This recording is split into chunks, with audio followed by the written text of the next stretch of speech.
இருளில் நடமாடும் கொள்ளை நோய்க்கும் மத்தியானத்தில் பாழாக்கும் சங்காரத்துக்கும் பயப்படாதிருப்பாய். கர்த்தருக்குள் பிரியமானவர்களே, உங்கள் அனைவருக்கும் இனிய காலை வணக்கங்கள்.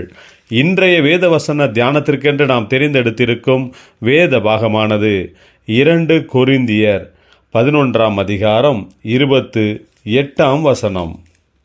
இவை முதலானவைகளை அல்லாமல் எல்லா சபைகளை குறித்தும் உண்டாயிருக்கிற கவலை என்னை நாள்தோறும் நெருக்குகிறது. பிரியமானவர்களே, இன்றைய வேத தியானத்தின் தலைப்பு சபைகளை குறித்த பாரமும் கவலையும் என்பதே.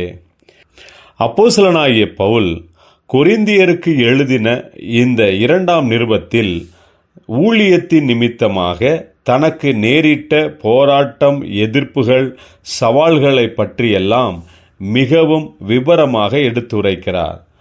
தான் யூதர்களால் ஒன்று குறைய 40 அடியாக 5 தரம் அடிபட்டேன், 3 தரம் மிலாறுகளால் அடிபட்டேன், 1 தரம் கல்லெறி உண்டேன், 3 தரம் கப்பல் சேதத்தில் இருந்தேன், கடலிலே ஒரு ராப்பகல் முழுவதும் போக்கினேன் என்கிறார்.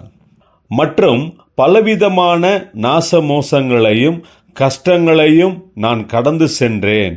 ஆனாலும் எல்லா சபைகளை குறித்தும் உண்டாயிருக்கிற கவலை என்னை நாள்தோறும் நெருக்குகிறது என்கிறார்.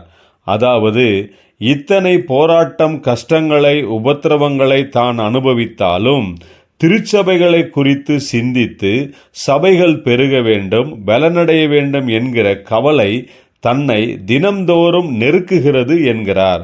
பிரியமானவர்களே, தேவனால் அழைக்கப்பட்டவர்களாக ஊழியம் செய்கிறவர்களான நாம் எந்த அளவிற்கு திருச்சபை மற்றும் விசுவாசிகள் மேல் அக்கறை உள்ளவர்களாக நாம் அவர்களை பலப்படுத்த வேண்டும், அவர்களுடைய கஷ்டங்களில், போராட்டங்களில் துணை நின்று உதவி செய்கிறவர்களாக நாம் இருக்க வேண்டும் என்பதை உணர்ந்திருக்கிறோமா? திருச்சபை விசுவாசிகளின் எதிர்காலத்தை குறித்து நாம் சிந்திக்கிறவர்களாக இருக்கிறோமா? இப்படிப்பட்ட கவலைகள்தான் நம்மை தினம்தோறும் நெருக்க வேண்டும். தேவனுடைய ஊழியங்களை அசட்டை செய்யாமல் எச்சரிக்கையாக செய்து முடிப்போமாக.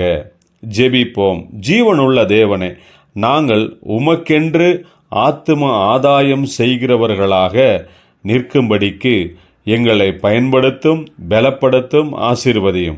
இயேசு கிறிஸ்துவின் நாமத்தில் ஜெபிக்கிறோம் நல்ல பிதாவே. ஆமேன்.